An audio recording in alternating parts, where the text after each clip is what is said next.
Assalamualaikum warahmatullahi wabarakatuh. Salam Pramuka. Nah, pada kesempatan ini, pada video ini saya Reza Nisa akan melanjutkan penjelasan tentang Pramuka. Pada video ini saya akan menjelaskan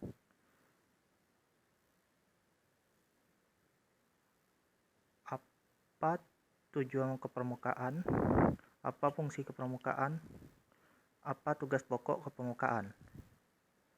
Nah, sebelum memahami ketiga itu, ada baiknya kita mengenal sifat kepermukaan.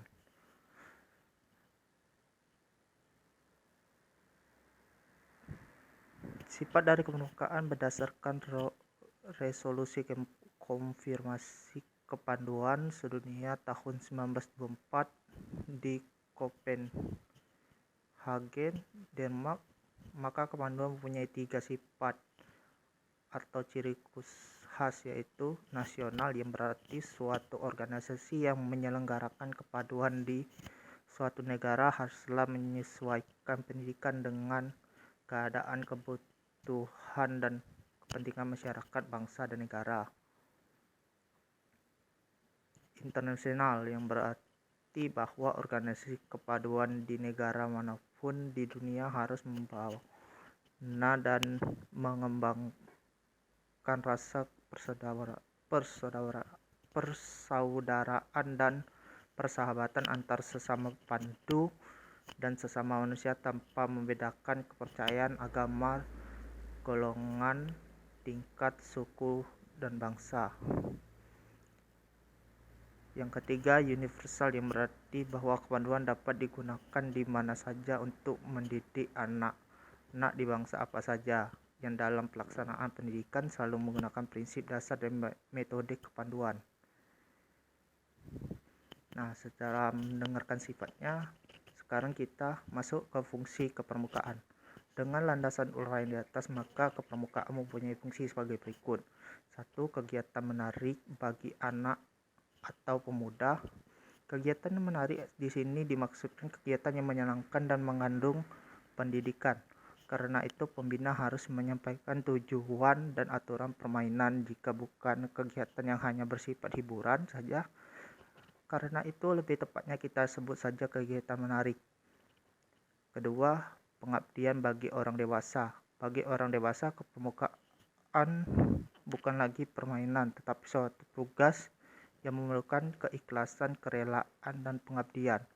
Orang dewasa ini mempunyai kewajiban secara sukarela membaktikan diri demi kesuksesan pencapaian tujuan organisasi. Alat bagi masyarakat dan organisasi kepermukaan. Kepermukaan merupakan alat bagi masyarakat untuk memenuhi kebutuhan masyarakat setempat dan juga alat bagi organisasi untuk mencapai tujuan organisasinya. Jadi kegiatan kepermukaan yang diberikan sebagai latihan berkala dalam suatu kepermukaan ini sekadar alat saja dan bukan tujuan pendidikannya. Tujuan kepermukaan. Tujuan kepermukaan adalah mendidik anak-anak dan pemuda Indonesia dengan prinsip-prinsip dasar dan metode kepermukaan yang pelaksanaannya disesuaikan dengan keadaan, kepentingan, dan pengembangan bangsa dan masyarakat Indonesia dan tujuannya agar anggotanya menjadi manusia yang berkepribadian dan berwatak luhur serta tinggi mental, moral, budi pekerti, dan kuat keyakinan beragama. Anggotanya menjadi manusia yang tinggi kecerdasan dan keterampilannya. Anggotanya menjadi manusia yang kuat dan sehat fisiknya.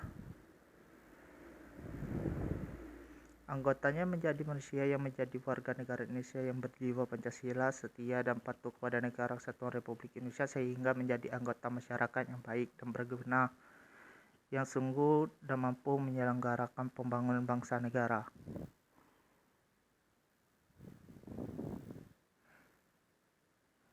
Tujuan tersebut merupakan cita-cita gerakan Pramuka, karena itu semua kegiatan yang dilakukan oleh suatu unsur dalam gerakan Pramuka harus mengarah pada pencapaian tujuan tersebut. Nah, tugas pokok kepramukaan adalah menyelenggarakan pendidikan kepramukaan bagi anak dan pemuda Indonesia menuju ke tujuan gerak pramuka sehingga dapat membentuk tenaga kader pembangunan yang berjiwa Pancasila dan sanggup serta mampu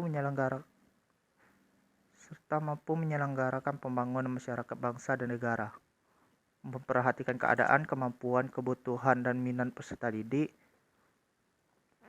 Karena kepramukaan bersifat nasional, maka gerakan dan kegiatan gerakan pramuka disesuaikan dengan kepentingan nasional. Kepentingan nasional bangsa Indonesia ini tercantum dalam garis besar Haluan Negara GBHN yang merupakan ketetapan MPR. Gerakan pramuka dalam ikut membantu pelaksanaan GBHN tersebut selalu mengikuti kebijakan pemerintah dan segala peraturan perundang-undangan. Gerakan pramuka hidup dan bergerak di tengah masyarakat dan berusaha membentuk tenaga kader pembangunan yang berguna bagi masyarakat. Karena gerakan pramuka ini memperhatikan pula keadaan, kemampuan, adat, dan harapan masyarakat, termasuk orang tua anggota pramuka, sehingga gerakan pramuka terutama pada